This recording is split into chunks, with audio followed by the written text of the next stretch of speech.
Hello, everyone, and welcome back to Dusks of the Past. Last session, party arrived at a place known as Camp Vengeance, a camp of Thrain Crusaders on the edge of a river, determined to wipe out the undead that are so omnipresent in Cholt. After some discussion and rough relations with the camp leaders, you all eventually took break and were able to get some accommodations for the night, if not the supplies that you were hoping for. That is until Liru noticed Zaka leaving the camp and decided to follow her. After splitting with Zaka, Liru, you have been wandering through this jungle for quite some time, stumbling over roots, avoiding trees, trying to go back to where you're fairly sure that the camp is. But I resent the stumbling over roots implication, but that's all. Yes, that's what I've been doing. you come into this small little clearing between these massive trees, and looking around, you determine that this is definitely not anywhere near the camp, and you have no idea where you are. And as you're standing still, you can look up, and there are wisps of cloud blocking the sky, but you can see that you're under a large jungle canopy. There's a bunch of vines dangling around you. And then as you're looking around, squinting, you can't really see super well here. You hear a soft growl come from behind you. I need you to roll me a con save, please. Constitution. I got a 18. So you hear this growl, and then you see all of a sudden around you there is this faintly green vapor that surrounds you, but you hold your breath knowing that randomly appearing vapors are not good things. And you feel like, even just with the quick whiff of it that you bring in, there's like a sense of drowsiness. Your body slows just a little bit, but you shake your head and you clear it. Roll initiative for me.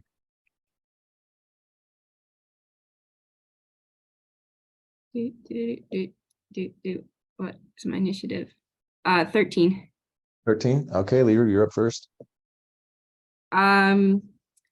So the first thing that's going to happen, Liru sort of straightens.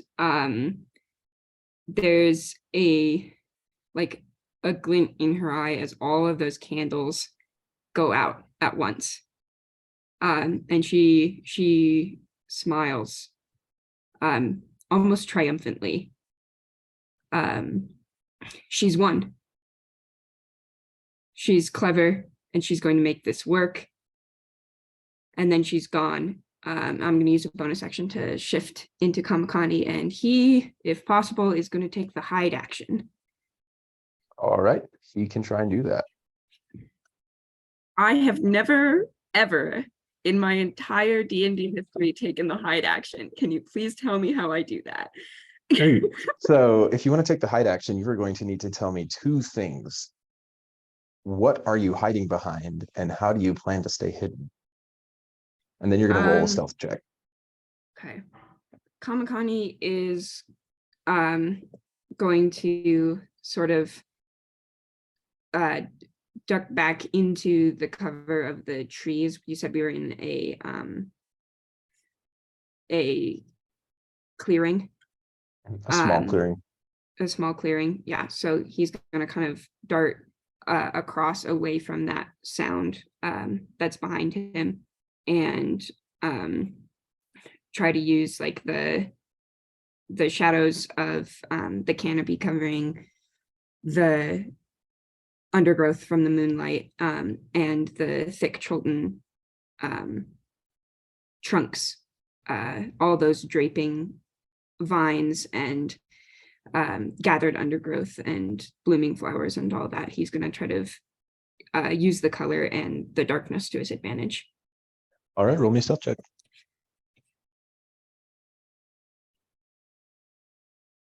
Uh, 17. All right, so you duck into this cover here and sink back into the trees as much as you can, and then you see this creature leap down from one of the trees above you, and it lands gently, making very little noise, and you can see that it growls softly as it moves. And this creature is long, a very massive creature. It's cat-like, its movement covered in spots, but something else is a little bit unusual about it. There are snakes coming from this thing's shoulders that are Did you say flicking snakes? around. That are Cool. flicking around and hissing. It doesn't seem to immediately notice you, but it's definitely very close to you. It seems like it's coming, it's like circling slowly around, sniffing the ground. Cool. Not a fan. Kamakani, he doesn't look particularly nervous. Instead, his face is twisted with like this almost feral anger. He is pissed off. He can't afford to speak out loud. But if he did, he would be. If he could, he would be. Yeah, he's gonna try to like move back further While into the maintaining the woods. stealth?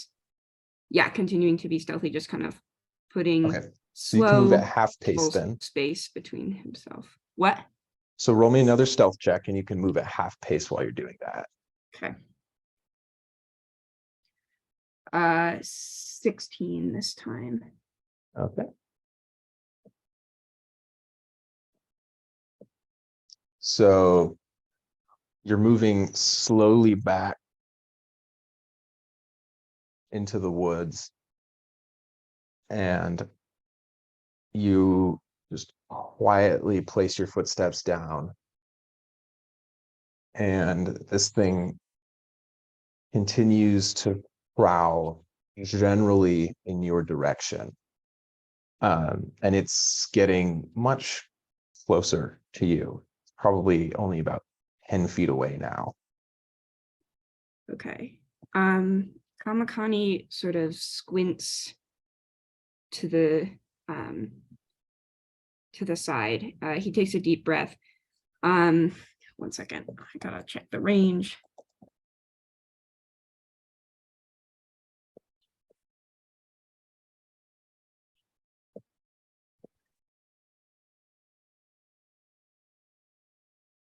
Yeah. About like, I guess 60-ish feet to diagonally to the left of him, so not directly in front of him and not directly behind him, but like out to the side. He's gonna like roll, or not necessarily roll, but toss one of Liru's like firebolt beads. So in the dark, hoping to like flash a bolt of fire in that direction, either to attract the creature or to scare it off. But so not in front of him or behind him, depending on which of those reactions it could have. Go ahead and make me, what will we say for this? I'm gonna say roll me an intelligence performance check. So instead of using your charisma modifier, use your intelligence modifier. Okay. Performance. Cool.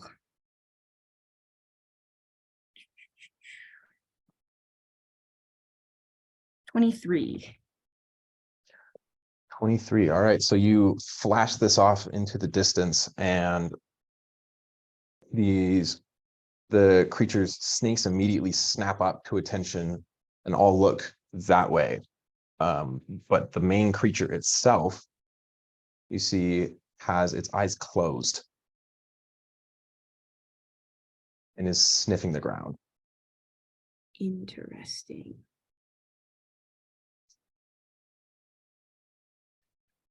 So the snakes kind of like pull off in that direction, like snapping at the air over there. But then this thing just pauses and its entire body goes taut. Don't like that. Just like still. Mm-hmm. And then in just one massive leap, Tamakani, what's your AC? Currently right now it is 14. So this thing slams into you. Just its paws just claw directly into you. I'm going to need you to make me a strength saving throw. Strength save.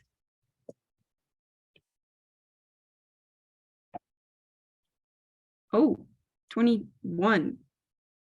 Okay, so you managed to stay upright, but at the same time, this creature's jaw. Am I rolling the, yeah. No, I said claws, right? Yeah.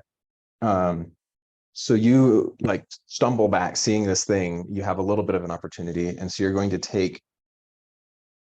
You manage to like get out of the brunt of the blow, but so you're going to take 4 points of piercing damage from that, or slashing damage, sorry. And then, now that these snakes are no longer distracted, they snap their attention back towards you. But I'm going to say, since they were distracted, they're not going to attack you this turn, so it's your turn now. Okay, and I'm upright, correct? You're upright. Mm-hmm. But this thing is growling, and it is right up in front of you. It knows where you are. Yeah. Hold on. Not in a great situation here, folks. We're gonna have to use the greatest extent of my abilities here. As in things that the Tobin brain makes up out of nowhere. Okay.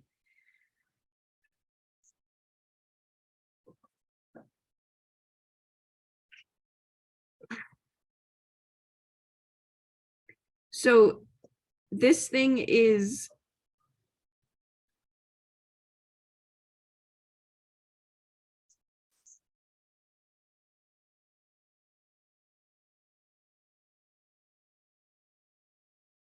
are its eyes still closed?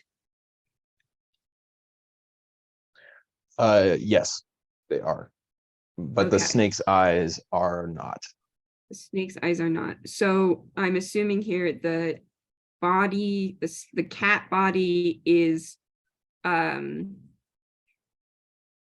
like hunting by scent, and the snake eyes are the eyes, Like we got like an eyes, nose situation going on here. Something like that. Something like that. All right. It's not particularly helpful, but that's fine. What sort of environmental situation am I in right now? Specifically, is there water nearby? There is, well, actually, roll me,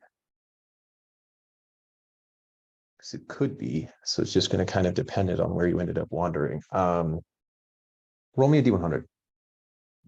I love it when he says to do that.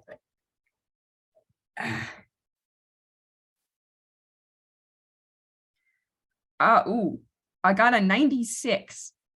A What does that 96? mean? All right. You do hear the sound of water nearby. Lower hand. Oh, why is my hand raised? I do hear the sound of water nearby. Okay. I would like to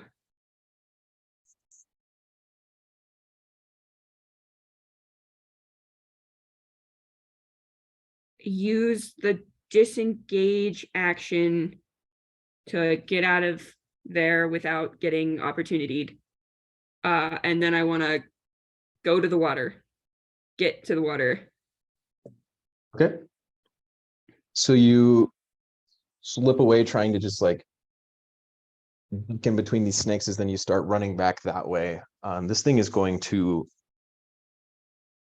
it's going to follow you.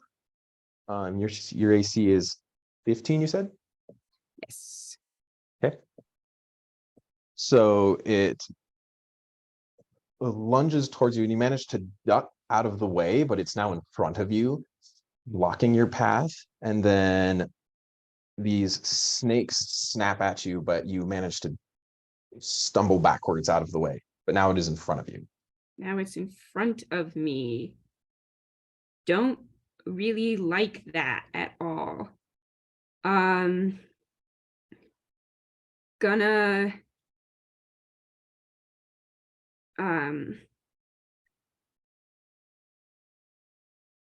Kamakami kind of growls. It's a very strange sound. It sounds like a voice that isn't his is trying to like swallow a laugh. And he kind of brings his hand up to like shove that back down his throat as he glares at this creature. Okay. Fire. I'm gonna flashbang the snake eyes. Trying to see if A, I can deal a little damage, and B, maybe disorient them a little bit with the flash of light in the darkness. All right, make it to hit. 15. 15 will hit. Go ahead, roll damage. 9 fire damage. 9 points of fire damage.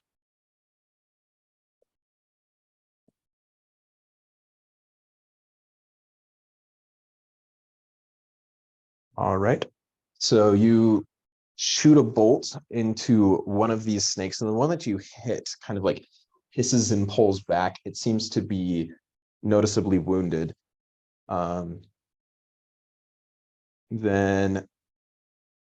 But this fire being this close, this creature rears up, and then it comes, so you just lets loose this like thundering growl that just shakes you as this thing, when it rears up, it is well over 8 feet tall. And then it slams down, slashing its claws across your chest, and you manage to duck backwards from the blunt of that, taking only 4 points of bludgeoning damage. And then these, but as you're going back, feeling good about yourself, you feel several piercing bites all across you, and you're going to take 6 points of piercing damage from that. And I need you to make me a Constitution saving throw. as immediately Save. pain explodes through every part of you. Dirty 20. Dirty 20. Okay. So with that, Fingers you are crossed going on to these only rolls, take guys.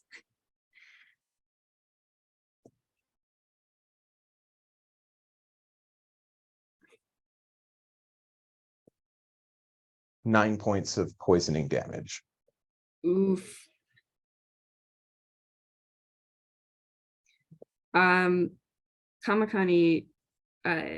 like grunts, and as he does so, it dislodges that other voice, a lighter voice, Liru's voice, as she just laughs. She says, "Die." While you run, you're going to take an opportunity attack. No, I'm not running. That's Oh, you're just not running? this is Okay. just flavor. Okay. Kamakani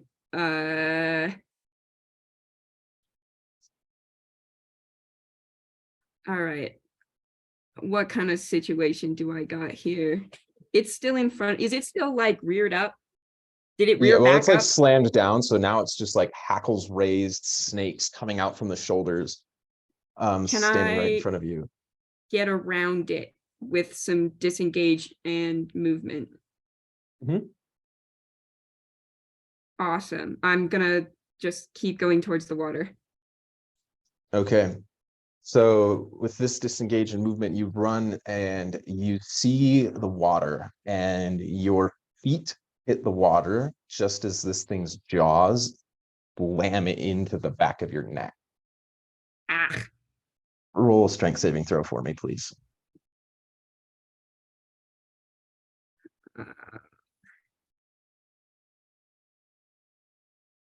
14. 14. Okay, so you managed to stay upright, and you're going to take 7 points of piercing damage from that. Not looking good, Chief. Just barely.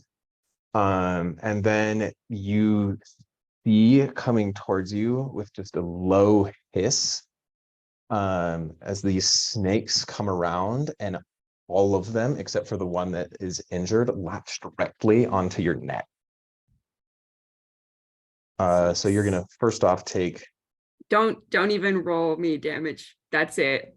Oh no, I'm rolling you damage. Oh, good. Make me a con save, why don't you? Cool. You're gonna need to roll pretty good here. Is a 19 good enough? A 19 is good enough, and it's lucky for you because you're going to be taking quite a bit of poison damage here. Yay. Because it got a nat 20 on that. So you're going to take, first off, piercing wise, you are going to take off, you're going to take 12 points of piercing damage from these jaws, from these snake bites slamming into you. Then poison damage wise, let's add these together.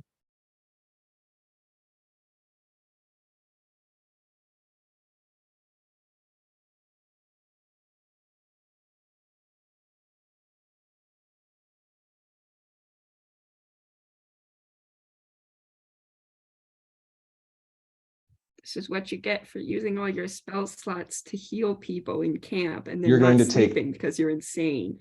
You're going to take 20 points of poison damage. Ooh. Funsies. I don't die instantly if that's what you're asking. For once in my life, but I am at very heavily at 0. All right, so you fall to the ground, and the last thing that you see is a flash of light coming from off to the side before you collapse to the ground. Could you roll me a death save? Yeah. 17. Okay. Roll me another one. 15. You're stable now. Interesting. Unfortunate for Liru. She had such a fortunate for Kamakani, I guess. Why am I stable? I'm not awake though, correct? Ew. Nope. It's been a while. Sure Leader has. still hasn't come back yet. Yep. But neither has Azaka.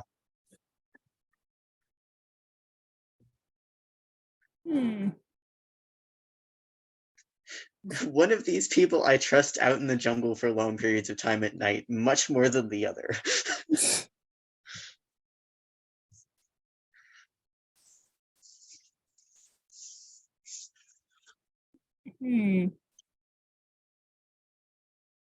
Div is extremely worried for both of them.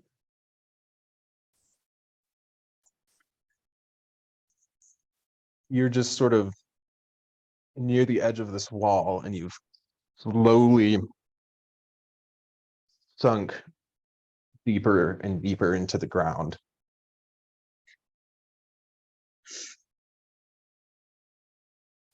Well, he would have gone away from the wall to go back to the medical tents, because that's what he does.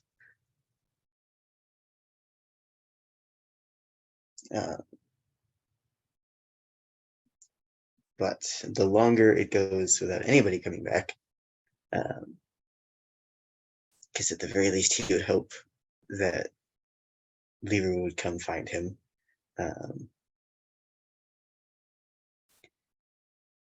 The more kind of restless he becomes. How many people are awake, like in the camp in general? Not a lot. The ones who are on the wall, they're actively on watch right now.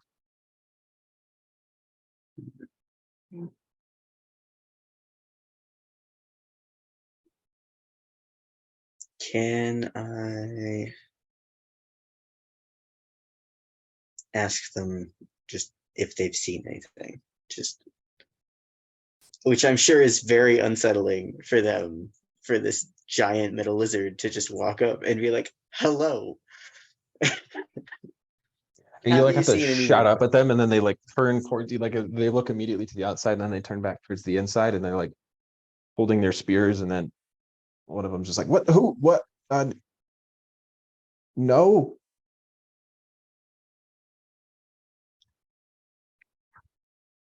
Shame. Thank you anyway. He'll just turn and walk away. He does not have social skills. As you're walking back, Div, something you faintly familiar just hear in your head, the pieces of a memory, and there are voices arguing nearby you, maybe a dozen of them, and one of them says, Petra, we have to look. And then she responds, we cannot. I know he hasn't returned, but if he hasn't returned, then whatever stopped him is a much worse danger. We can't afford to lose anyone else. Stay steady.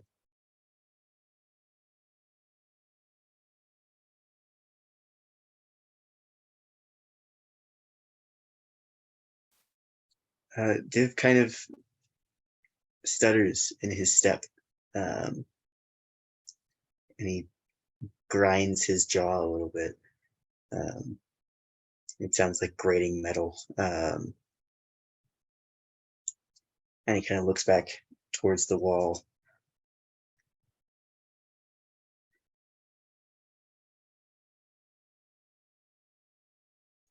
He's thinking, what does he do?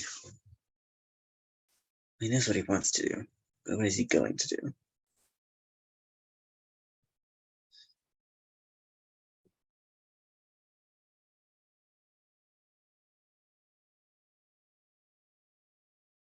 Can you go see if the rest of the party is asleep?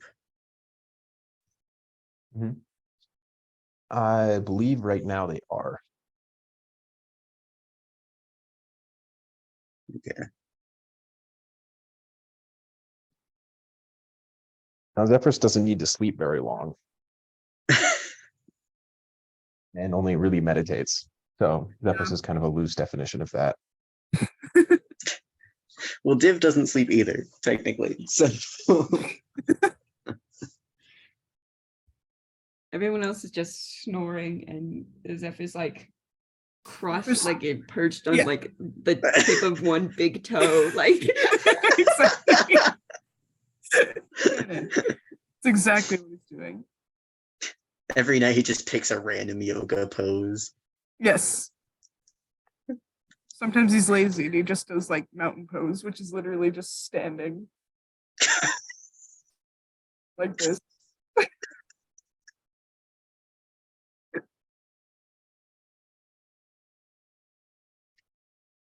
Yeah, he's chilling.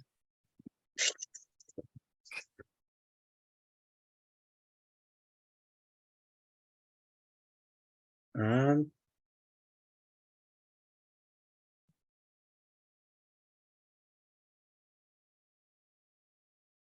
what is he gonna do? Everything's okay. Camp is okay.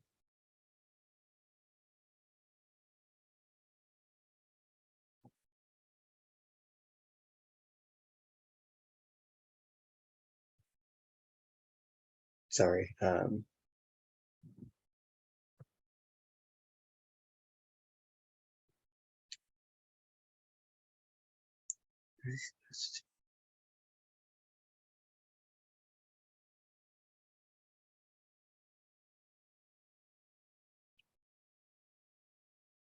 Can he write? Does he still know how to write? Did he ever know how to write?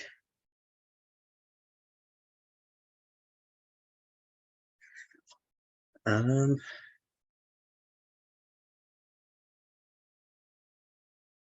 well, I am thinking Div is just kind of like pacing back and forth around the camp. As you do, you get thoroughly coated in mud. He's been coated in mud and blood this whole time. Baby boy has not seen a bath. So you just get like flecks of it all over you, which dry and then crisp off and then come immediately back on. So you just covered all the way up to your waist, essentially, with this flecks of mud splatters. It's got pants, guys.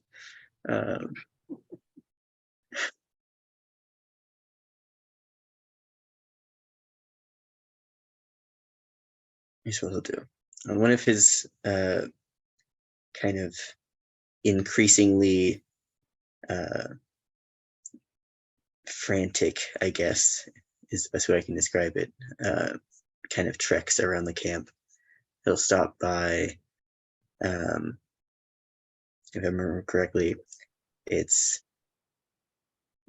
Zephyrus and Jasper and Caylona in one tent, right?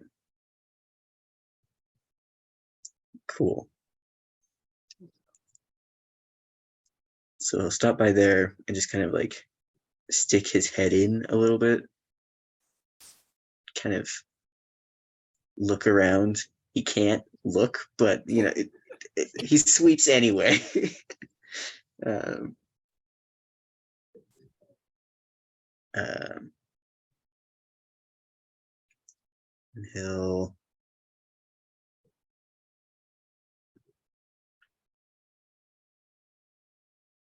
go to Zephyrus, I think, and wake up the Zephyrus. Just kind of like gingerly tap him on the shoulder.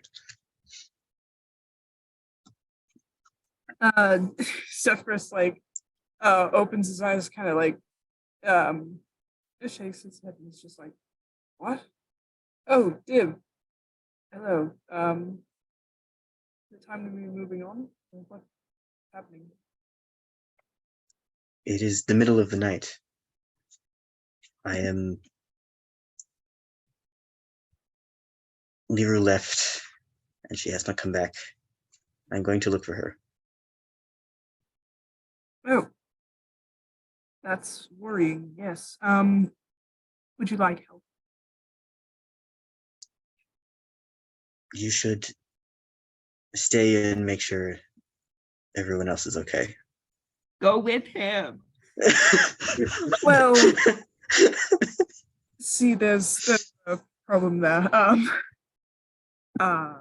What if you see, Liru went off into the woods, but Liru has not come back, and now you are going off into the woods.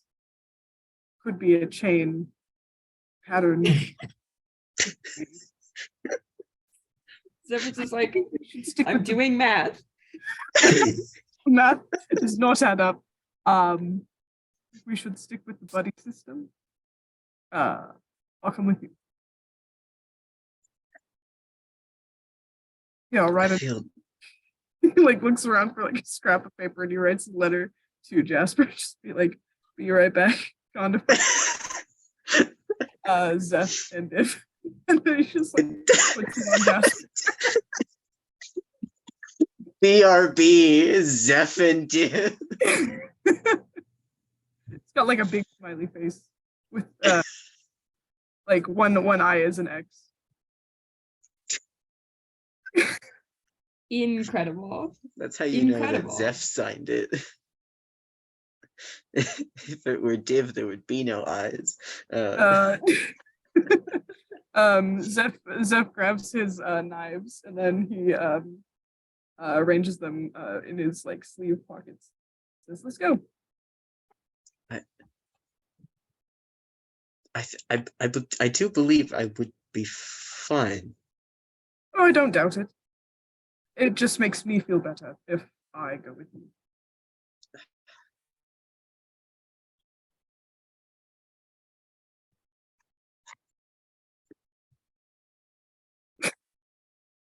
You are all alike somehow, in the most obnoxious of ways. And Div will just turn and walk back out the tent. And Zeph will follow. What do you So think? you go to the outside of the wall. Tobin, can I get you to roll me a d4? A D4. Yes. If only the lights would come back on so I could see anything. Oh no. Vanished to the darkness. Do I tell you what it is? Mhm. 3. Okay. Zephyrus No, and Div, roll a you- d4 for the DM and keep it a secret from the DM. No, like sometimes, I get asked to get texted, like text the D4 number or whatever. It's a thing. Secret D4 exchange. So fair. Div and Zephyrus, you make your way back to the edge of this wall, squelching the whole way, Gross. and you're trying to get over. Sure. Yeah. All right, we'll just, for flavor's sake, say you're able to do that. Yeah. Well, we Take know you a couple Zephyrus will be tries. able to do it because it's Zephyrus. Zephyrus can just look at the wall and be on the other side.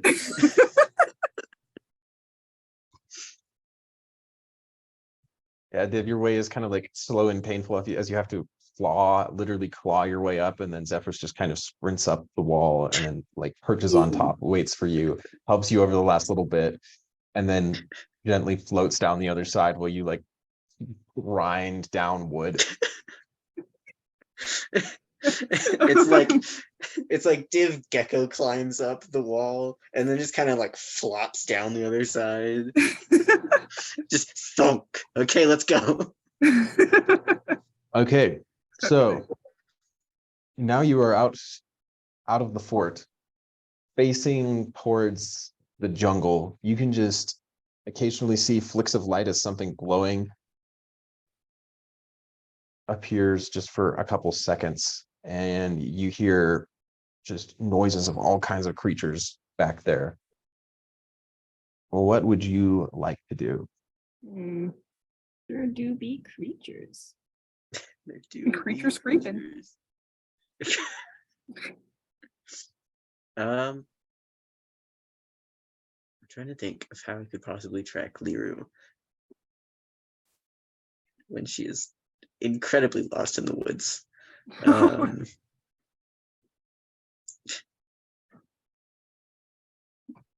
Can I just tomfoolery radar?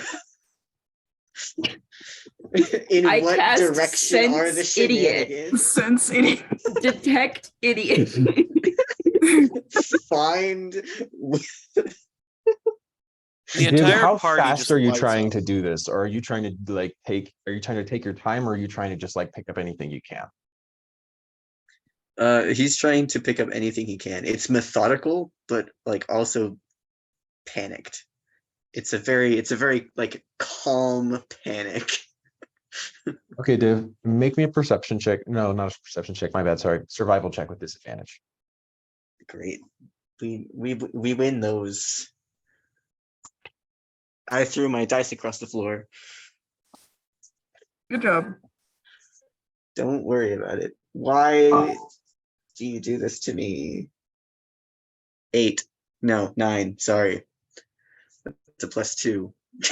You don't manage to pick up anything. You have no idea what tracking somebody in the jungle would look like. You don't know what kind of tracks they would leave behind. You just do not know what to look for here. Not to Yep. mention the fact that immediately around the walls of the fort, there are all kinds of stuff that messes up your ideas of like what could come, because there are undead tracks that have come here. There are predator tracks that are around here, and it's so hard to get that detailed with your specific sense that you just don't know. He's blind is trying his best, okay? Sobbing. Great.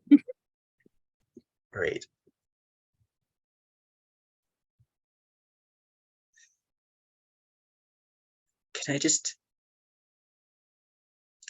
pick a direction that I think Lear would have gone in?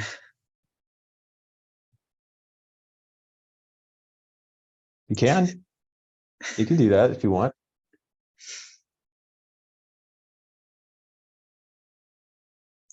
I might have to, unless Zephyrus knows anything about tracking. I'm trying to figure out what I want to do.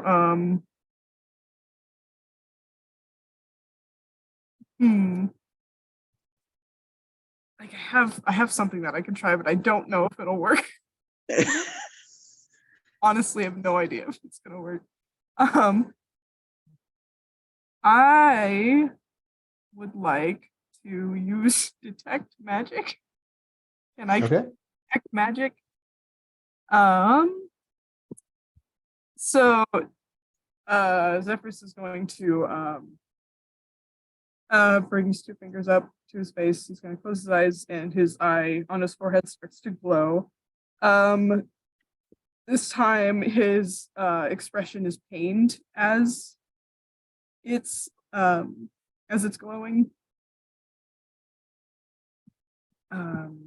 Yeah, I'm going to cast detect magic. I'm like, oh god, that stings. So this aura billows out around you, and immediately when your aura hits Div, your senses just explode. There's a lot Ow. going on there. Sorry. With magical registration. So you note primarily evocation, transmutation, and abjuration coming from Div. Oh, okay. Interesting. That in my brain. I forgot about that whole thing. Zephyrus really just like lit a match next to a pile of gasoline, didn't he? It's a lot of magic going on there. He's like, let me see if I can find any magic. And then Div is just like a beacon. You also find specifically around the upper half of Div, there are just the faintest traces of necromancy. Okay. Neat, bro. I'm just gonna like look at Div and just be like, well, that's strange. We'll go over that later. Anyway, gonna look, he's gonna keep looking around, but definitely store that in his brain for later. It was just like looking at him, just like, what have you found? Zephyrus, you don't pick up anything immediately magical within 10 feet of you, but keep in mind that this is an aura and it moves with you the last 10 minutes. Okay. Let's keep moving forward. I'm not seeing anything besides you in this general area. Let's keep going. Fair enough. We can just He's gonna make like a wide perimeter around the area. Like just kind of go around in a circle for a bit just to see if he can see anything. Nothing pings your senses. Magic radar.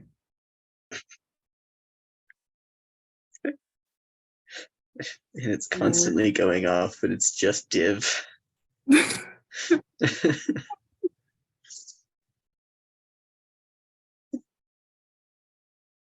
Okay, I'm trying to think of what we can do.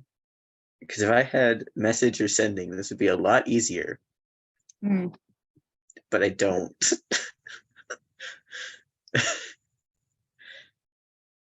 No rights for me. All of my spells are So sad. purely keep people alive.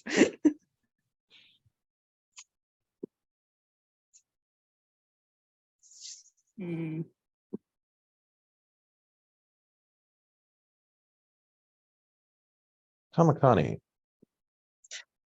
Hey.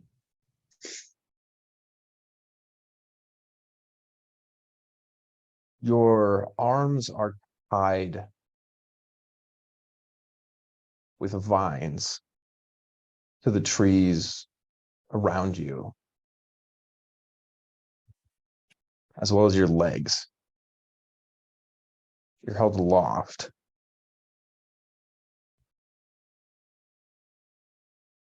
As you look around you, the others are too.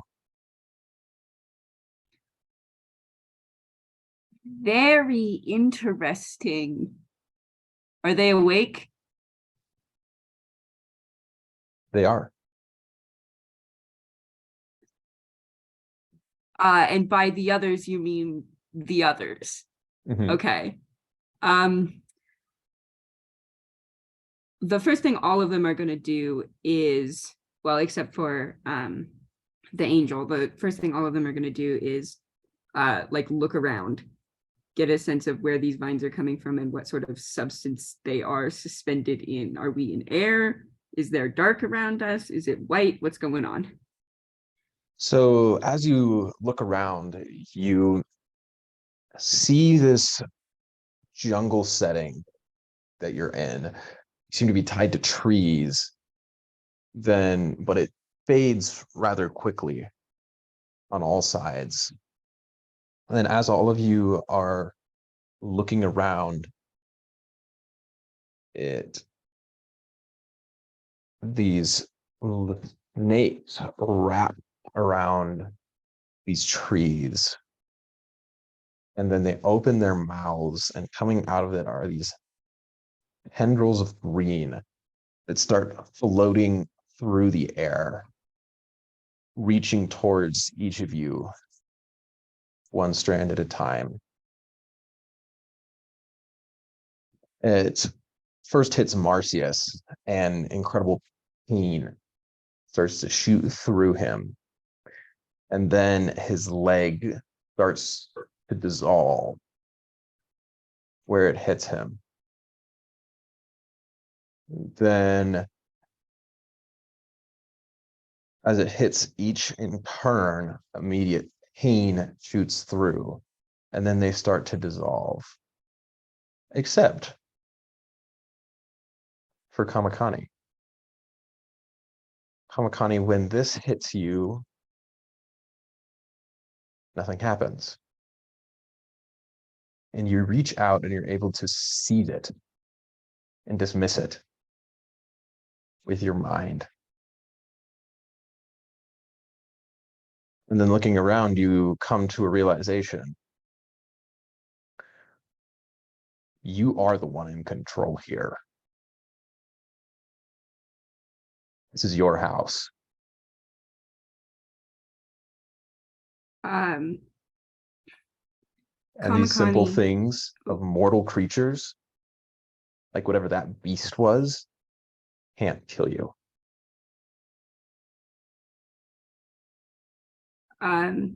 Kamakani, his whole face splits with this bony, wicked smile when he realizes that. And the faces of the others that aren't, when they aren't twisted in that green touched agony, Marcius looks confused. He has no idea what's going on. Mirisandra is closing her eyes. She doesn't want this. She doesn't want to think about this. She doesn't want this to be real. And Liru looks furious. She is yelling without any words. They don't need words to speak to each other here. And she says, no, it wasn't supposed to be like this. We were all supposed to die. I was going to kill you. And Kamakani just cocks his head, flicks his fingers, that mist sort of fluttering like small butterflies, like a ribbon held aloft by his own thoughts. And he just grins. He says, you cannot kill a god. How many times do I have to teach you that?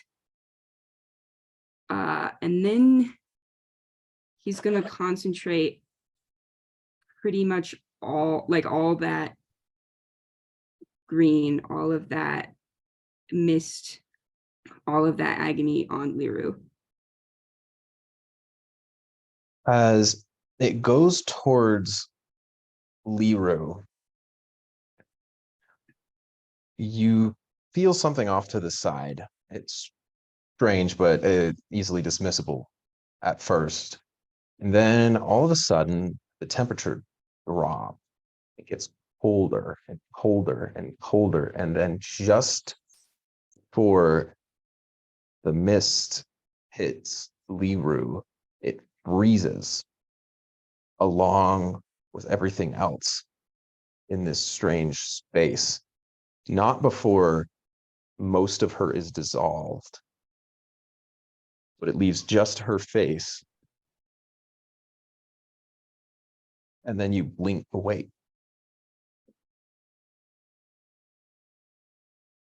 You're in a small cave, lying on the ground, bandages around your neck and back. And looking around, you see that there is a man sitting on a stump just outside this cave. He's fairly brawny, somewhat tall man. But what's interesting is as you look at him, you can see his entire body. You can see this because he wears trousers, but there's not a lot over his chest. Just a couple of leather bands where things are sheathed. And you can see he is covered completely in thin slices that cut all around his chest, his arms, and he's not facing towards you, but you can see that they wrap around back of his head. Each of those slices is filled with ice.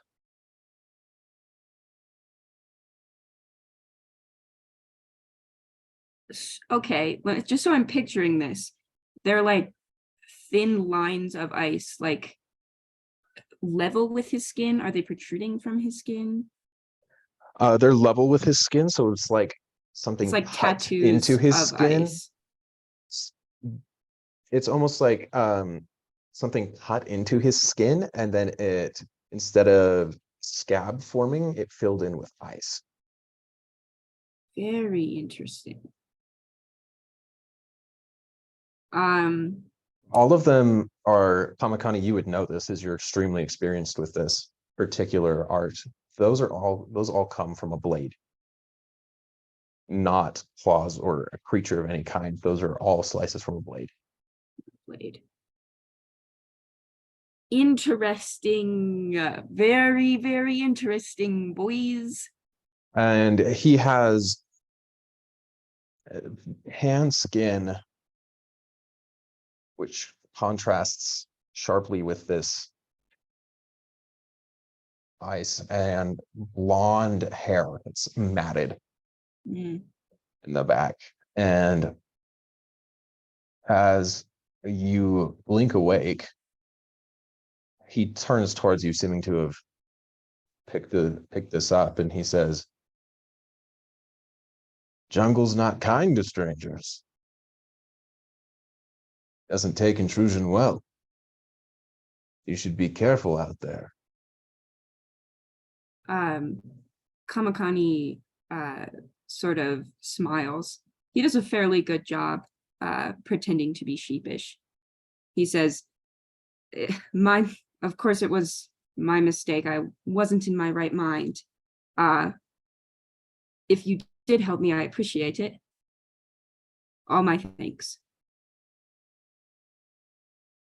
This man turns towards you, and you can see that he also has a scruffy blonde beard, and one of his eyes, there's a cut around it. It comes down from his forehead, and then it ends at the eye, and the eye itself is made out of ice. Who are you? I'm a traveler. I've been in these jungles for a couple of years, looking for someone. And you can see he's wearing, like, as far as weaponry goes, all he has is a sheath with a single dagger in it. And then he has a ring on his finger, and that ring is a golden ring, slightly coated in frost. Can I do a quick arcana on that ring? You can. Epic.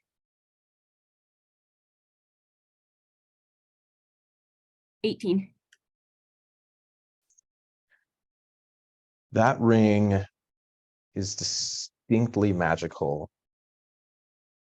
You don't know exactly what it is or what it can do, but by the looks of this man, it's obviously incredibly powerful. And then you hear something else. As the ring whispers in your mind, "I can help you. You and I, we want to do the same thing. This man doesn't understand what I'm here to do, but you do." Kamakani says out loud, he says, well, here's to hoping you find them. If you tell me a description, maybe I can lend my eyes as well. And internally, he sort of thinks along those same lines. Tell me what you're doing, and maybe we'll see if I agree. He says, The guy, not the ring, says, well, that's a bit of a problem. I can't give you a description.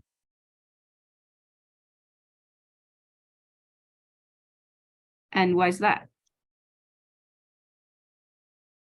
I don't remember what they look like. Ah, well, that would put some extra hardship in your investigation, I would suppose. And then the ring says to you to cleanse the world, of course. You know it needs it. So you've seen it too. Oh, yes. I'm ice.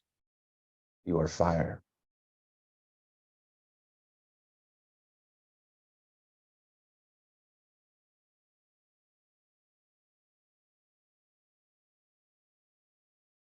The man nods and he says, yes, the only thing is that I know I'm looking for them. And I know I'd recognize them if I saw them.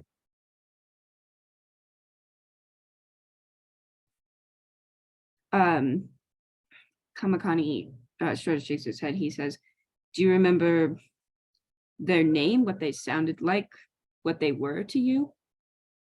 And to the ring, he says, what will you be to me? It pauses for a second, and then you can almost feel like a sense of smugness coming off of it. And it says, what you need, a weapon. And he doesn't say anything at first, and you can kind of see like his face scrunches up, and the eye seems to move smoothly with his skin as he pounds his fist just against the side of the wall, and he just says, no, I don't know anything. I'm sorry. You don't deserve that from me. It's frustrating. Anyway, we're not here to discuss my troubles. Traveler, where are you from? Kamakani kind of waves his hand. Here and there, but most recently I hail from Breland. He nods and he says, it's been a while since I've been over there, I think. And he kind of cocks his head to the side. Unbidden, it reminds Kamakani a bit of Div. He shoves that thought away. To the ring, he says,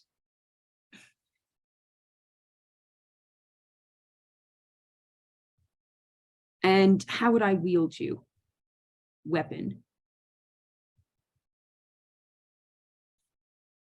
How do you think you survived that? Do you think it just happened?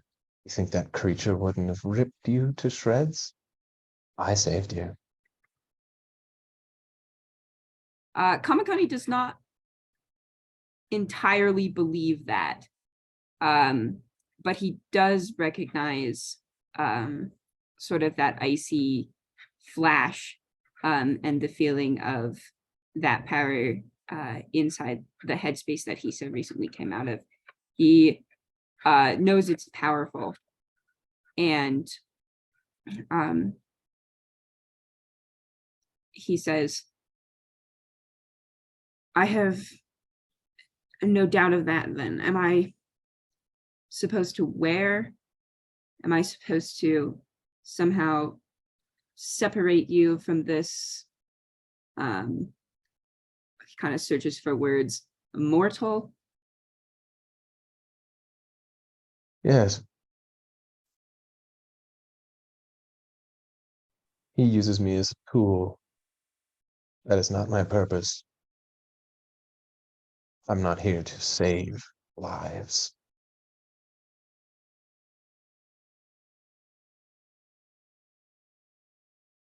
You're here to clean them.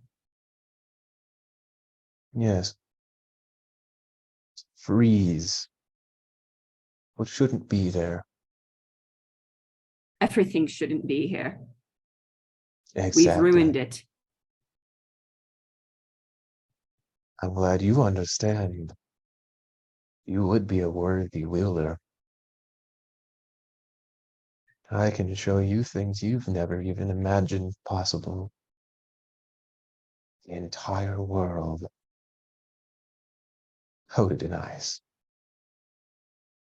Kamakani thinks about how the sunrise looks, glinting off new ice, about how it catches light and throws it back, how it reflects, and how it purifies, and how it makes everything dreaming once again. He projects this sort of certainty, this agreement to the ring. He says, I'll come up with a plan.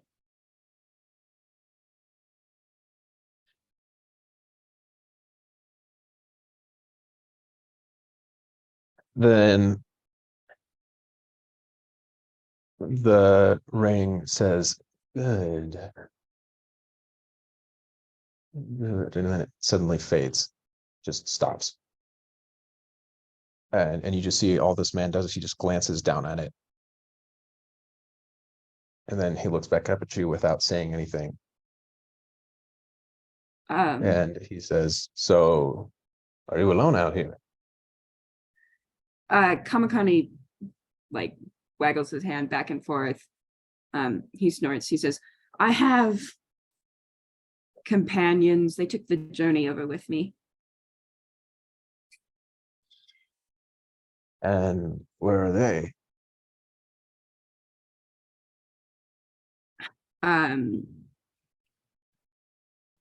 You know those Silver Flame Crusaders? Yeah, I've met with them a couple of times before. With Seen them them. around. With them? No, my compatriots are. So, you here to cleanse the jungle of the undead then, or you have? Sorry, my apologies. That was very unclear.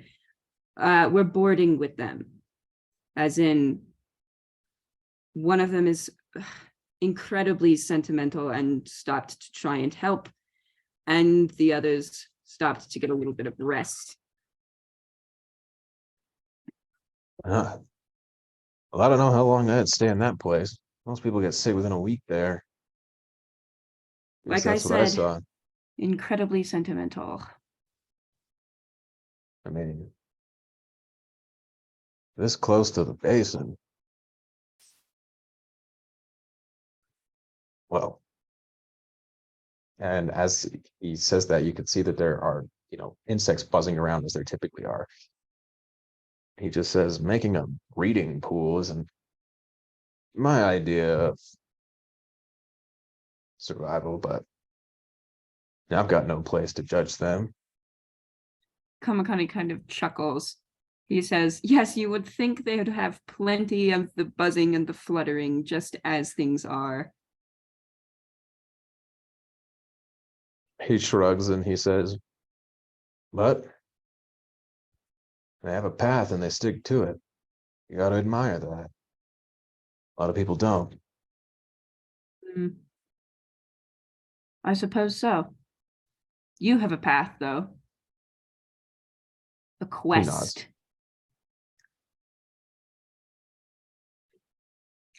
Kamakani sort of pushes himself up further, winces at the pull of his dried blood along those bandages.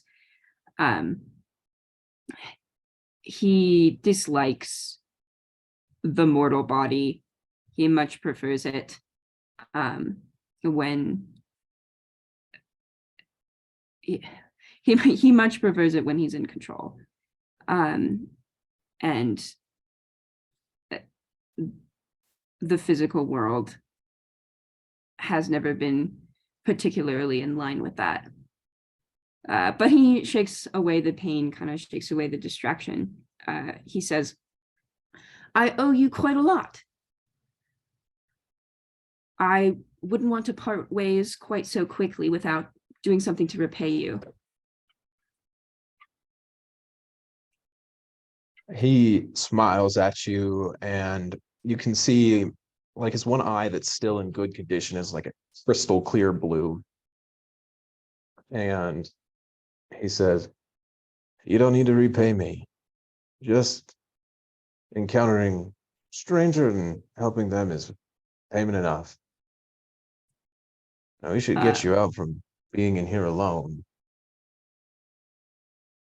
In here? You mean the jungle? Jungle's a dangerous place alone.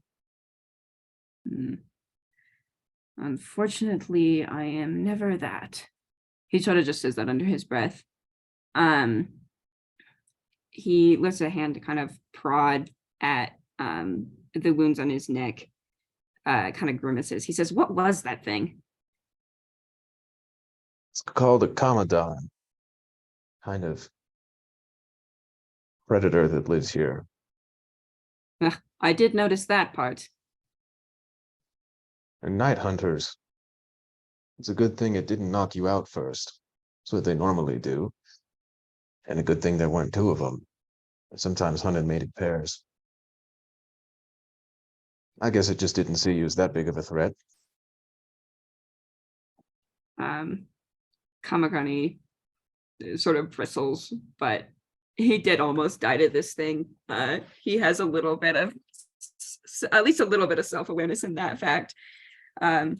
He says, well, I suppose not. You, on the other hand, are powerful? Is that the word I should maybe use? Lucky? Experienced? I think that could describe it. The universe wants me here. What can I say? He smiles at you again. What's your name? Mauricio. Mauricio.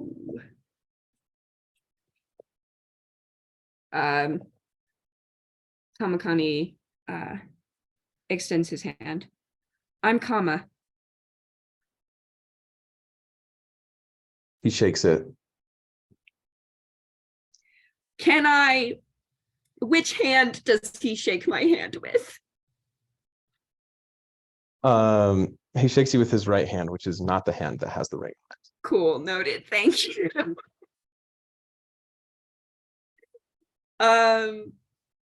Epic. Kamakani says, if you're so adamant about this jungle being so dangerous alone, how have you managed it for 2 years? I'm not alone. Kamakani raises an eyebrow.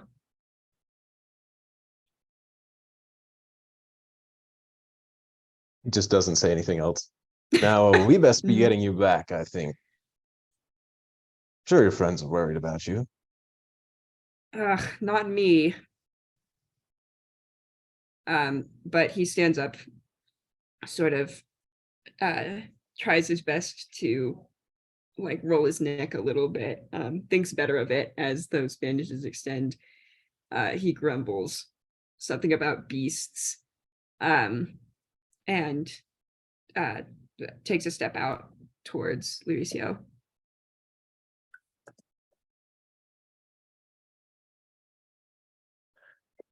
Zephyrus and Div. Where are you two? Hello. Probably lost in the woods. Lost in the sauce. They're We're lost. They're lost in the sauce. Lost in the sauce. sure looking. We're sure looking. Depends on how fast we want to get lost in the woods.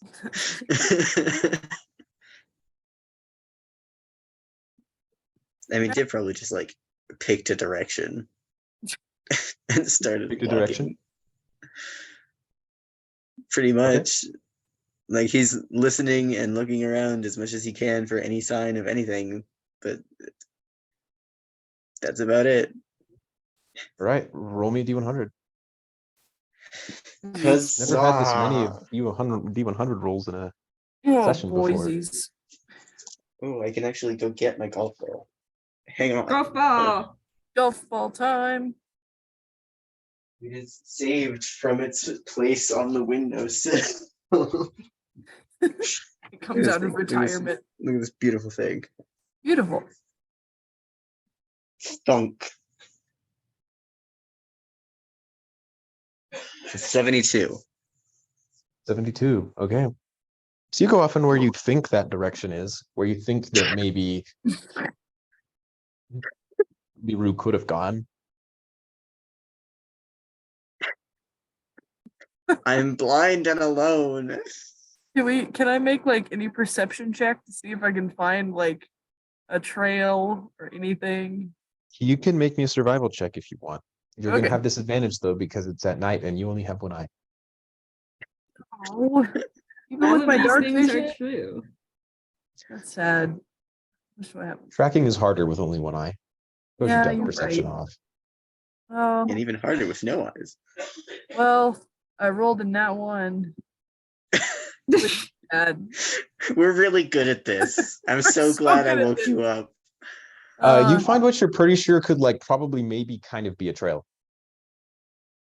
Probably No, could be a trail. no, no, Hey, Div. no. You're not gonna believe this. I mean, Fucking trail. you get Div's attention. Can Div like double check the trail? You can see if you can find anything from me. Yeah, sure, Div, make your survival check. What? Define trail for what did I see? That spot in the like mud, that's probably like that has to be like a footprint, right? Like and like there's a couple of them in a row there. That's gotta be. I got a 15.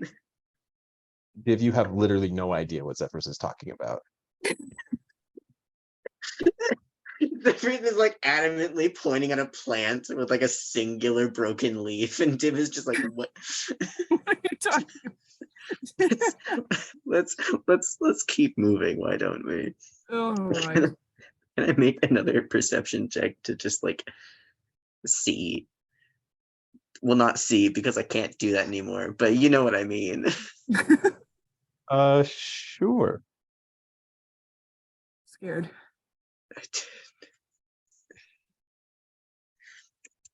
That's a dirty 20.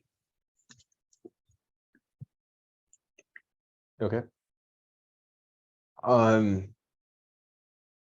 You don't find anything in specific. You think that you can tell maybe a direction where somebody passed, but you don't get any specifics.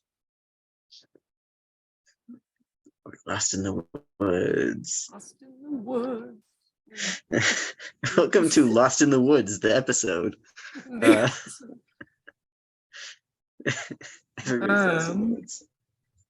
All right, so you move forward following this. Do you think you can find a trail where maybe some person could have gone? Then you, as you're following that down, the footprints fade away. There aren't footprints there anymore. Make me a perception check this time, Dave. Yes. She's in the trees. Oh no. So it's another dirty 20. Nice. So the footprints fade, but the claw prints go right up that tree. And there's a couple of broken limbs around there.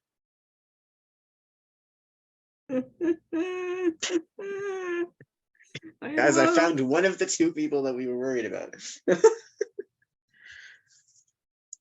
I don't Div know. just like tilt his head back and see if there's anything up there. You're kind of like standing up on your like on your hind legs as high as your claws can lift you. You don't think like maybe you could try to follow trail there, but that would be difficult as it's pretty much at the range of your sight. And if it ever goes above that sight, that's going to be tough. So you could try to do that, you think, maybe. I think maybe. Maybe.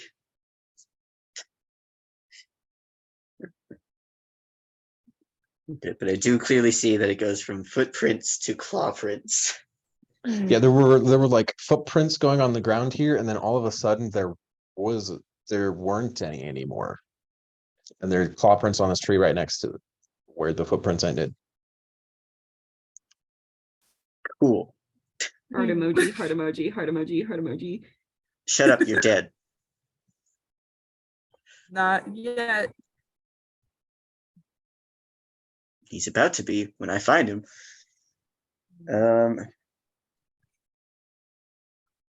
Okay.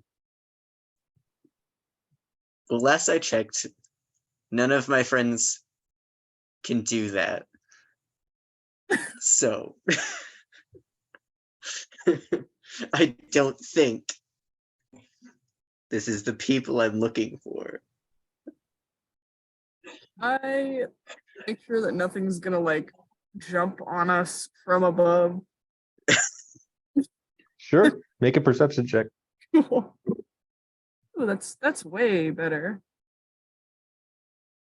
That's a 16. A 16? Yeah. Okay. You don't think anything is immediately trying to drop you here. You also notice these broken tree limbs. Hmm. I suggest as we go on, we keep an eye above us as well as ahead, just in case.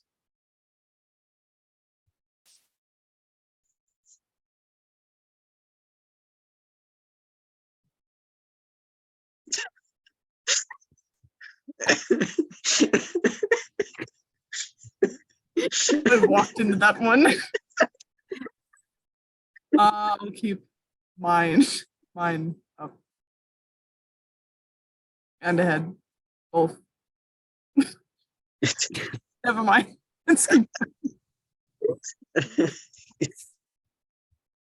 Yes, let's continue. So are you trying to follow this trail in the trees or avoid the trail in the trees? You can go somewhere else. Animal could have gone. Avoid it, I think. Let's not track what's probably a predator. How about that? Mm-hmm. What if predator has the room?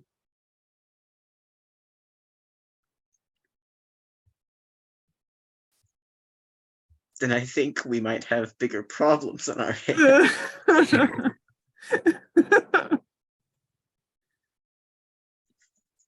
All right, I trust you, Div. What would you like to do then? There's not like signs of a scuffle or anything, right? No, not that you can tell. Mm, Okay, You want to make me a survival check, see if you can pick out exactly what the scene looks like? sure. Please. That's an 11. 6. You don't know. You have no idea. Yeah, Zephyrus, yeah. you're like, there's broken trees, there's claws, there used to be footprints here. I mean, I'm seeing what's happening. Something And- happened. Something went down here. Div, you're like, I don't think like there's nothing that would reveal an injury. Like there's no cloth hanging on any one of these trees. The footprints aren't particularly hurried. Like they don't seem like they're running, but you're not really sure exactly what could have happened. You don't think a scuffle happened, but you're not sure what did. Okay. Yeah. Nobody died here, so that's something. Neat. Sometimes that's all you can ask for.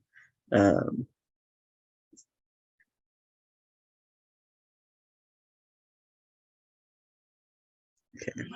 So I don't think that trail's going to go anywhere. Or at least not lead us anywhere we want it to lead us. Can I go in the opposite direction of the trail? The very You just wanna obvious turn trail, around and just. Sure, you can do that. pretty much. The other It's way. like, okay, this predator went this way, so we're gonna go The other direction. Completely the opposite. singular brain cell of self-preservation. Both of you make me Uh, survival checks to see if you can accurately go that way. Oh, Boise's. Stop Boise's. 15. The rolls are only getting worse. That's a 7. Div, it starts to rain, and that just messes with your depth perception so bad.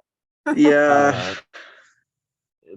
So it starts to just get a little fuzzy, everything around you. Footprints are going to get washed away here soon. Zephyrus, though, you managed to at least like mark off the trees and then look above you, and you can tell just based off of where some of the clouds are, you kind of use that to reference yourself to where you are. And you move off in that direction.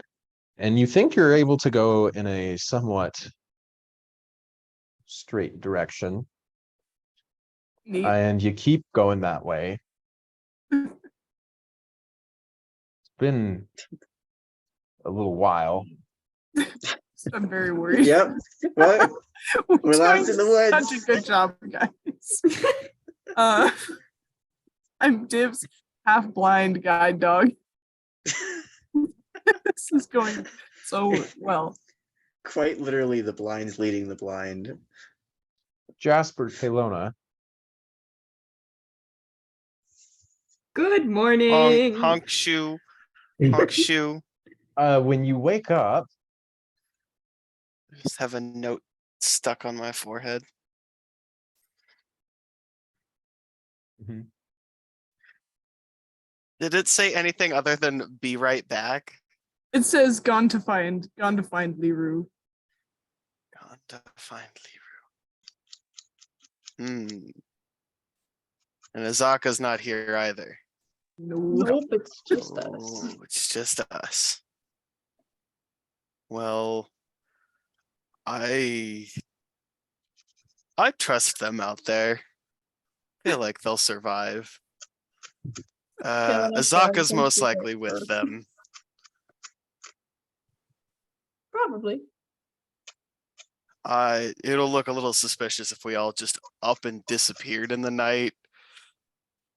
True. We came in, true. promised we'd help, and then we all just disappear. Yeah. What do you think we should do? I think we should stay. Someone's gotta, when they come back, someone's gotta be here so they don't go out looking for more people again and then get possibly That- lost again. If they're that's lost, I doubt smart. they're lost, but you never know. That's probably a smart choice. Yeah. I'm gonna go see if anyone needs any more help. Jasper's gonna go off to the sick tent. Oh, that's sweet. Hey, I know healing magics.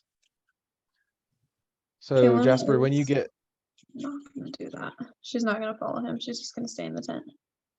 okay, Jasper, Caylona you isn't in the tent that. No, that okay. Sorry, I was just remembering. no, the other one, yeah. So Jasper, you get over to the healing tent, and there are a couple of people who are still injured in there, like with physical harm, not disease. Mhm. There are more that are diseased, but you're at least able I to can't help with do that if you anything want to. about that. I can put on a nice show and make them feel better, emotionally. Physically, I can't get rid of diseases.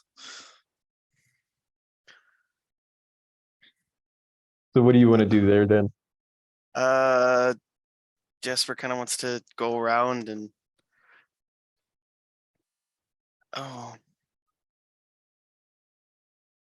ask ask if anybody has any stories that they like, they feel make them feel better. Just try to get to know some of these people, like, hey, I'm here to help. I don't know how much, I don't know much about bandaging you up, but if there's any tales that I could recite for you, that might help. One of them has like bandage around her head, and she looks towards you and she says, "You know any Thrain children's rhymes?" Oh, maybe. Cameron didn't think this all that through and doesn't know anything. Dib, roll me a history check. Let's see if you do. You mean Jasper? Jasper. Yep, my bad. Sorry. You're good. I've been making Dib's Dib do lost lots in of the perception forest. checks lately. I was in a habit. Yeah, I'm that's so lost in the valid. woods. I can make the check, but I'm lost in the woods. History check for being lost in the woods. That's a 21. 21? Yeah, you do. Yeah. You performed a reenactment battle involving Thrain, and you were one of the characters, and one of your things was to recite like a comforting poem before the fight scene then happened. Got it. Jasper's going to do that again, but while doing it, he casts Healing Word on as many people as he can. Make me a performance check with advantage. Baby, this is what I do. Yay! The bard gets to bard. Oh, that's a natural 20 plus 5, 25. Jasper, you settle in, and then even though you're in a sick tent, in the middle of just what is easily like the worst place, like the worst jungle you've ever been to, the only jungle you've ever been to, just you can't really conceive of a place worse than this in the world. You start to tell us your story. You start to recite this rhyme, and then it just comes to you again. You just settle in, and for the first time since you've left Sharn, you feel something familiar. And you watch this audience, but you've been able to get a little bit of practice with your magic here, and you are startled to realize that you have a lot more of it, you think, when you left. Like a lot of those lessons that your dad always tried to teach you about exactly how you can pull from creation and how you can weave that into your stories that you tell, all of a sudden start to click. And with these little inspirational phrases, you just look at somebody and you watch as their wounds close. And then there's just gasps of startled amazement as all of a sudden this sick tent is up and they're looking at you and they're smiling and laughing. A lot of them, it looks like something they haven't done in a long time. As you Yay! perform here, just in this little medical tent under the Tobin canopy. A good story can bring anybody some joy. It's apparently it can also help a lot more than I thought. The medical woman, she walks up to you and she bows to you and she says, "We will truly be indebted to you, kind group of strangers." And then she looks and she says, "May I pull you aside and speak to you for a moment?" Yes, Jasper follows her. "I had a conversation with Commander Breakbone. How did that go? Well, we managed to force him down for now. I'm forcing you to follow through his orders. But I would not, it pains me to say this, as you've been so helpful to us, I would not overstay your welcome. He's not in his right mind, and hope hasn't been good for him." It hasn't really been good for a lot of us, but Right, she says, and kind of like overtly tries to not look like she's looking at your arm, but you can. Yeah, it's pretty obvious. There's just one thing. Couple of my friends went out last night. They're not back yet. I'm gonna do my best, do as much as I Her can. eyes So kind of like widen, and she takes a step back, and she puts a hand on her chest. Jungle Knight, what in the Silver Flame could have possessed them to do something like that? I don't know. It sounded like one of them went out and two others went to look, and then our guide is also gone. Oh But dear. Oh yeah. Well, I suppose you must stay for a little bit then. I don't want to See, overstay our welcome, but I'll try to help as much as I can. My she apparently smiles at you. my performance went over well, so I guess there can be many more to come if need be. She smiles at you, and she says, "I think we're all in need of a smile out here.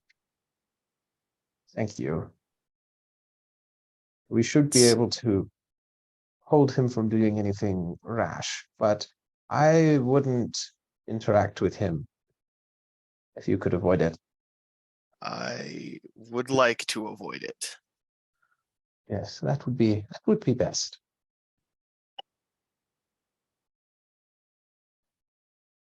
Caylona, the tent flap opens as Azaka walks in to your tent. And it looks like her screen's kind of frozen.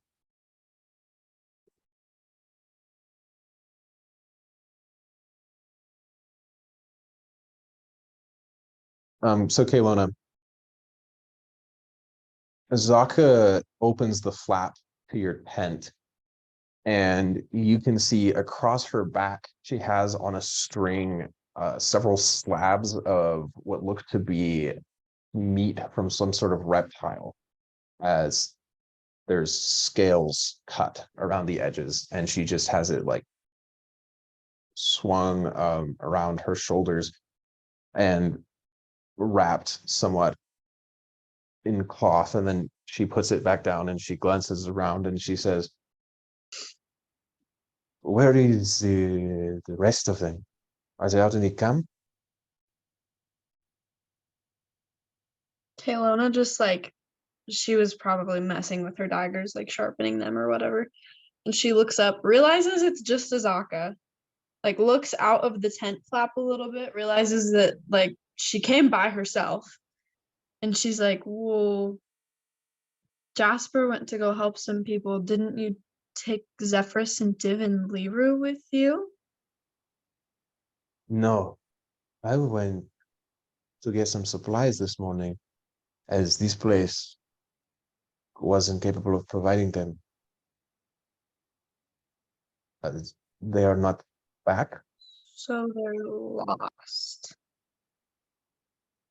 She just lets out a sigh, and she just says, looks up. And she's like, "Oh, those name. It is hardly the first time. People go around in the jungle with a guide and they think they know everything. And then they try it on their own and realize that it takes years." Eh. Should we And go look she for just, them or should we stay here? "It would probably be best for you to stay here. I will look for them.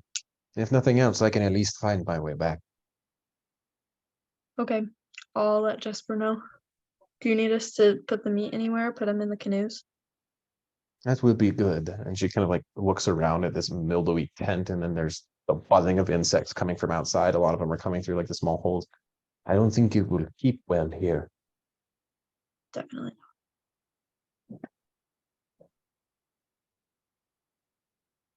Kamakani, Hey,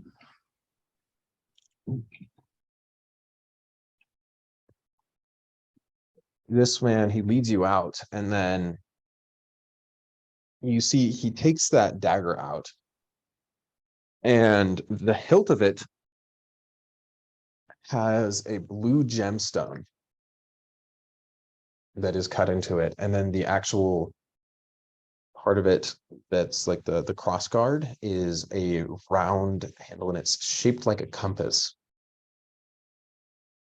And he places the knife on the rock and then takes a step back, and it just spins slowly and then stops, pointing in a direction. And then he picks it back up and puts it in the sheath and moves forward. Kamakani kind of like leans over. He says, "Could I take a look at that? Just for a moment." He looks at you and he says, "It's picky. I think I'll hold on to it for now." Understandable. Can I roll Arcana on it at the very least? Get Yeah, a you can do little that. bit of a feel for how it works. Just because useful magic items. I do have a class. We may have forgotten about that. 17. That is a magic thing. That thing That is sure for do be a sure magic 100. thing. That thing is 100% magic. All right, I don't know anything else. Okay. Yeah, I'm gonna Um, follow this guy. You are able to tell that it's like that one property is a fairly basic magical property. It's not something that would be super complicated, but looking at both this thing and the ring, you can tell that these are both things that have a lot more to them than meets the eye. Like both of these things are what you would put in the status of extremely powerful magical equipment. Like the blade on this thing is way too fine. It's way too sharp to just be steel. It has a sheen to it that like no smith could replicate. Like this is a level of craftsmanship that can't be done naturally. Very interesting. I like this guy. He really chose an aesthetic and just like stuck to it so hard. King. Yeah, I'm gonna sort of follow him then. The sun is coming up, I presume. It is. Kamakani is kind of taking note of his surroundings. You know, he just nearly died, but he seems to be in strangely high spirits for being covered in bandages and having to make slow pace as he like kind of hobbles along beside this guy. His face is sort of distracted, but he has this like thoughtful grin just kind of dancing over his face as he takes note of the space around him as they walk. So he begins to slide through this jungle, and as he does, his movements remind you of Azaka's. At some points, he's almost more intuitive than she is of the way that this jungle works. Like he's able to just step out of the way of something just right as there's sinkhole. He gestures towards things and he'll just be like, "Oh, you probably don't want to go there. Over in that spot, there's a couple assassin vines. Once you've dealt with those things once, it's all you need." Also, Can you have I- 1 hit point, Oh, phenomenal. Yes, I do have 1 hit point. so you're not feeling great. I'm not feeling ideal. Can I take note of what those assassin vines look like? Like, As far as you can tell, they just look like vines. okay, cool. Like when he points them out, you're like, That's a "That's a vine. vine." Like that's what you see. Cool. And Azaka will usually like expound a little bit on why certain things are the way that they are. This guy, he doesn't. He'll just avoid stuff Fair as enough. you're moving through. And then occasionally, every couple of minutes, he pulls out that knife again and he places it down. Kamakani has just as much like attention and interest on the knife the second time, but he doesn't ask again. He just Make looks. your perception check, Kamakani. Perception. I love doing that. Ooh. 12. So as you follow this man a little bit longer, you notice two things. His ears are slightly pointed, Good for him. and one of the scars on his arm, even though it's carved up with slashes all across it, looks an awful lot like a storm mark.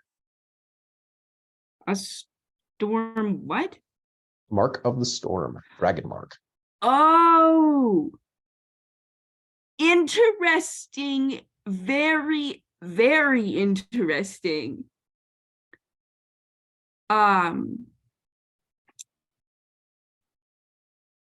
Very interesting indeed. Kamakani kind of stays silent for a bit longer and then casually asks, so you didn't mention how you got here.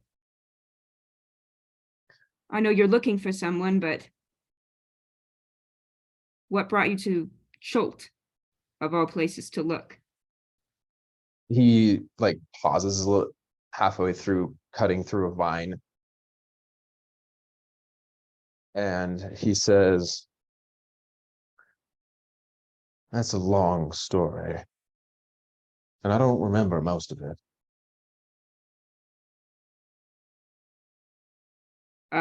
Kamakani sort of makes a sort of inviting gesture. He says, well, we are trekking indiscriminately through the woods. I'm willing to listen to a long story. Maybe I can help you fill in some of the gaps. Roll a persuasion check. Persuasion. I wish the lights were on. It would be so much easier.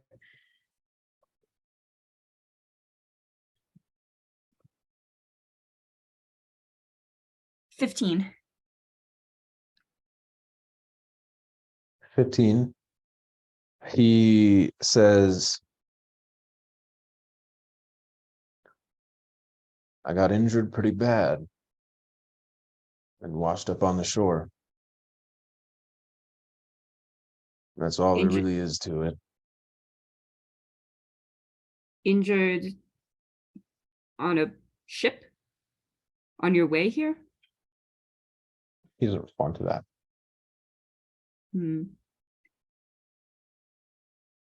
Do stop me if I'm prying, but do you remember your last name?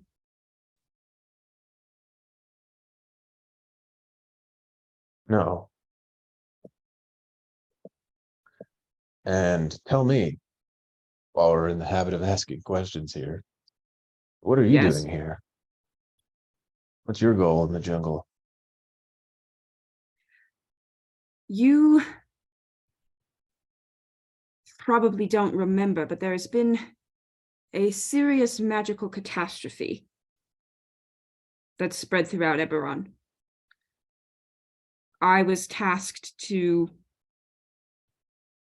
try and investigate it, try to stop it, if possible.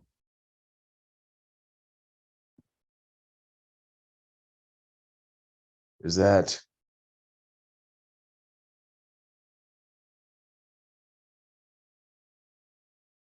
the morning? Heard about that. Seemed like some nasty business. Yes, the morning, there have been multiple magical catastrophes. The morning was about 2 years ago. This one more recently. They've been calling it the death curse. Oh. Can't say I've heard of that.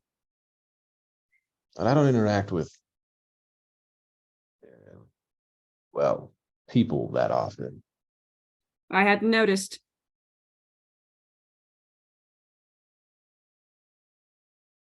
Well, that sounds not great.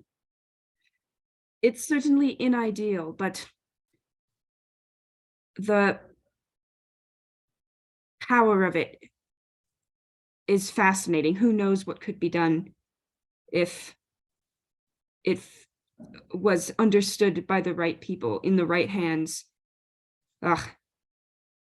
He sort of shakes his head. But then again, that's not any of my business. I'm just here to find it. Figure it out. What happens then?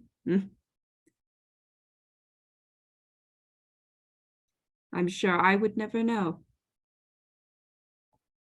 Well, suppose I can't fault that.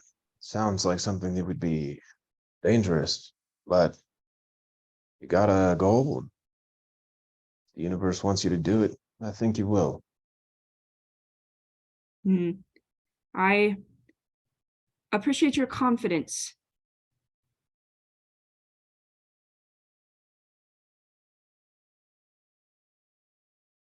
How are you so certain you know you'll recognize this person when you see them, this person you're looking for?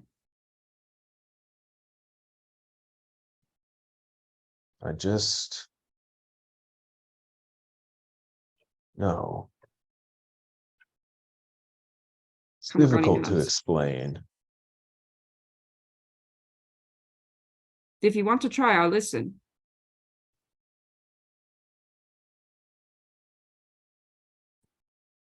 I know Well, you haven't spoken to people very much, but sometimes words do help make things a little clearer. he just shrugs and he says, just certainty in the back of my head. Just something. I mean, like knowing that there's a sky, or that sometimes things happen just because they do. Hmm.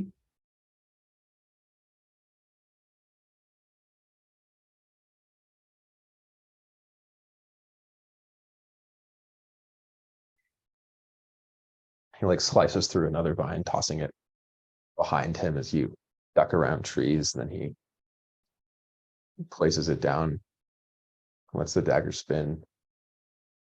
And he says, luckily for you, we're not too far out. Yes, my entire body does seem to be reminding me that moving around is best done in better conditions. Kamakani's kind of snorts, but it's fine. I can make it to wherever we're going. He nods and he says, I mean, you took a lot of venom back there. I froze it before it could get too deep, but still, Um, I'm impressed you even survived that long. Kamakani sort of gives this like mock little bow. That same pleased certainty of a smile is back on his face. He says, I'm sure it was just luck. Now, do you know if there's anything special about that poison besides toxic?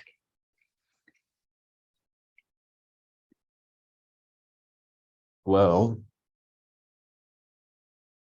what the poison does is it seeps into your nerves, causing you incredible pain, trying to corrode them. In essence, it tries to shut down your system while leaving it intact, kill you as fast as possible.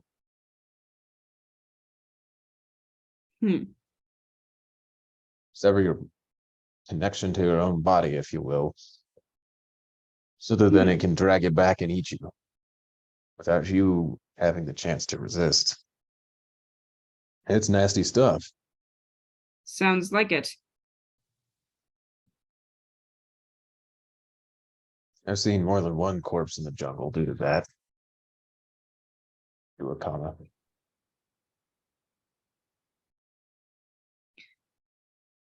How did you manage not to become one yourself? A corpse, I mean, when you first got here. You learn to adapt. You're here long enough. And you just happened to adapt instead of die? Something like that. Well, I suppose I should be grateful for it.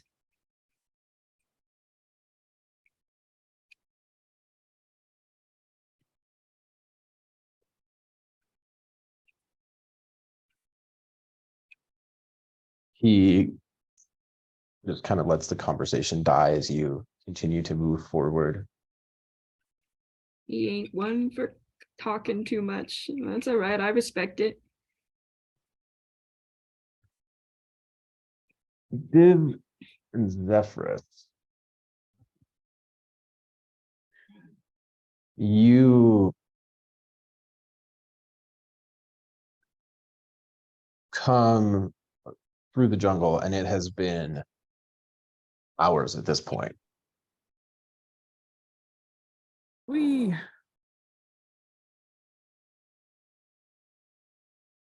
I'm assuming there's still no Tricky. sign of anyone.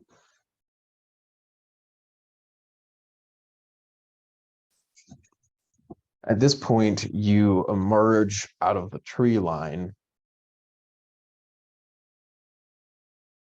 And as the sun starts to come up out of the horizon, you look that you have managed to trek back to the basin.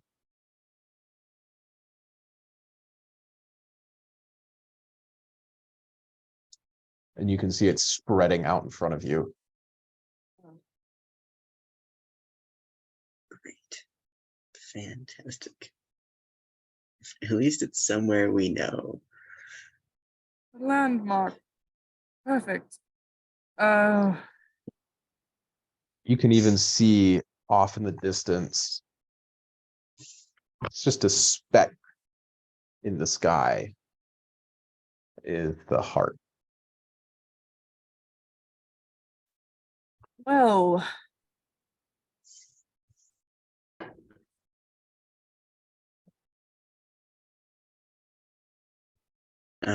Div is going to sit down on the shore of the basin.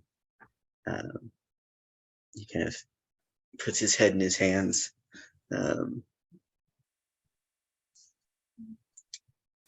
He says, I am sorry. This is a mistake.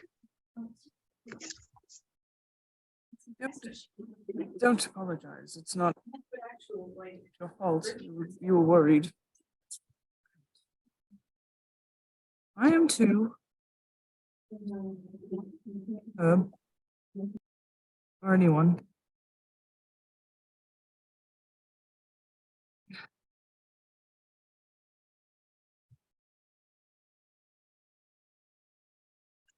Right. Now, I should have known better. I too know better. what do you mean?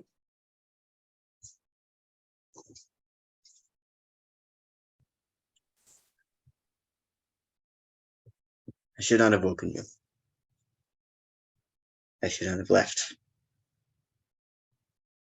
Then you would be in the same situation, but without support. Possibly in a worse off situation. Not to offend you or to sell you short of anything, but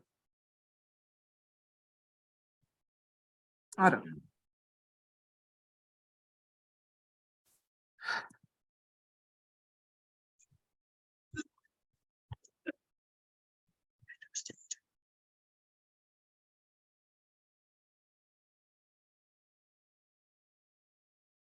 Hmm. Should have listened. I should have.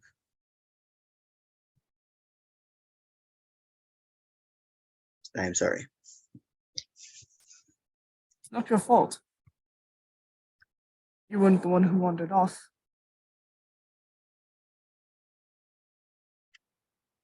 Zephyrus, as you look towards Div, you see that there's something standing on his head. Oh? Div. Hold still. What's on his head? There is a small humanoid creature with onyx black skin Huh? and these wispy tendrils of hair coming out from the back. On its face, it has a simple white mask, has the shape of what vaguely reminds you of a hearth on it, marked by stars. Ooh.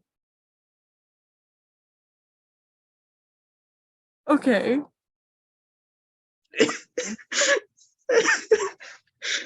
Interesting. Interesting. Very neat. Hmm. Hmm. Div is just like trying not to cry. And Zephyrus is just staring at the little man on top of his head. Div, sorry to dampen the moment. There's a small creature on your head. Don't panic.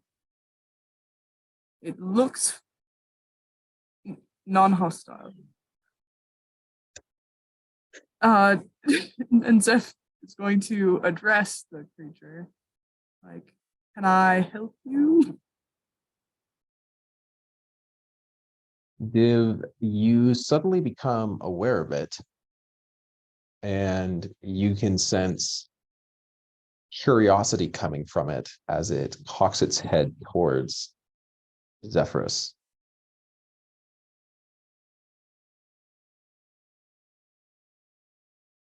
Div kind of straightens up a little bit. He kind of tentatively goes to like awkwardly kind of scoop it up off of his head and into his hands, if possible, if it'll let him. You get the sense that you can just, as you're reaching, you just convey a calm to it, and it seems to accept that and lets you do that. Oh, just a little guy. It's just a little. And then it points back towards the jungle where you came, and it cocks its head to the side. You're wondering if we're going to go back in?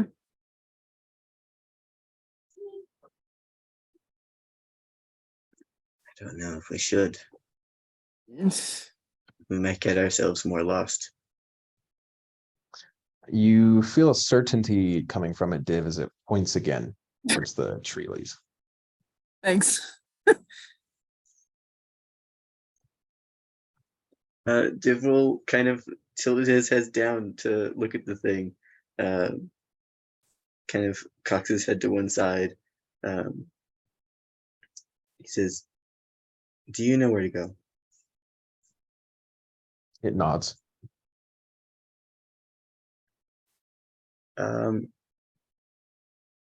I trust him. I trust this little thing with my life. Yeah. Yeah. 100%.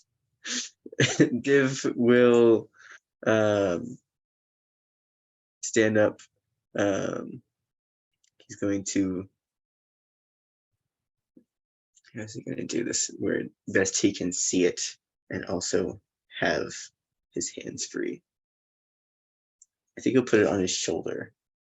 That's probably his best bet. And he'll just kind of nod towards the woods and tell it, okay. It just starts, it hops off your shoulder and then starts scampering off in front of you, just like running through the woods. And then it pauses every time that you get a little far away from it.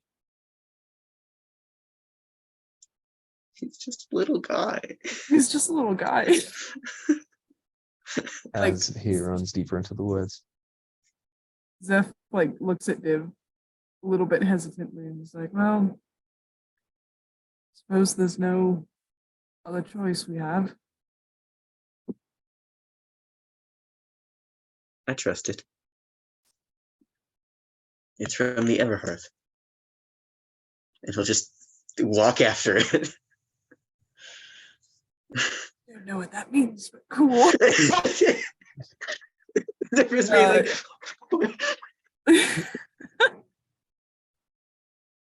You walk into the woods and back into this thick jungle canopy. There's kind of like this moment where you can see the sun, and then as soon as you come back down, it becomes filtered through the trees again. But this little creature, as you're able to follow it, there's at least a direction that you're going, not just helplessly looking for tracks as you begin to weave your way back. You are both definitely exhausted, Yeah. especially Div, because Zephyrus, you had enough time to get full sleep because you don't need that much time. Div, you have not had time to recharge, but you're able to push forward and keep moving through this jungle. Div has not slept for at least 24 hours. Get some rest, tall child. We can feel the levels of exhaustion just slowly creeping up. Slowly coming. Kamakani, Hello. you're moving through the woods, and then you start to hear the sound of water. You're used to the sound of water in Cholt. It's more like it's a much quieter noise. I mean, the most common noise is, of course, rain hitting the ground and the leaves of the trees above you. But on top of this, there's the rivers themselves, and they move very slowly. So slowly that you can't actually tell which direction it's flowing. So the sound of water is more the sound of things in the water, things that move through the water. Yeah. And you're able to hear that, and then all of a sudden you come out and you are now on the river, and this man looks towards you and he says, we should be close here, not too far off. Does any of this look familiar landscape wise? Make me a survival check. I got a 5. I do not No. know. It does not. Kamakane just snorts. Whatever you say. And as he continues to walk downstream, where you assume to be downstream, you really can't tell, but No one knows. The water is He- lazy here. he walks forward, and you move on for about another 20 minutes before you can see a gap in the trees. And in that gap, you see the outline of Fort Vengeance, Camp Vengeance. Hey. Kamakani relaxes just a little bit. He doesn't have any particular connection to this place, but getting a second to stop walking does seem ideal to him. He sort of turns, remembers to offer like a smile to Lauricio. He says, there it is then. I never doubted you for a moment. I doubted you for a moment. I shouldn't have. He sort of grins. Are you coming in? Last time I went in, and then he pauses. He cocks his head to the side. He says, then he turns to you and he says, well, that's odd. I just remembered my last name. just now. Carré. Mauricio Carré.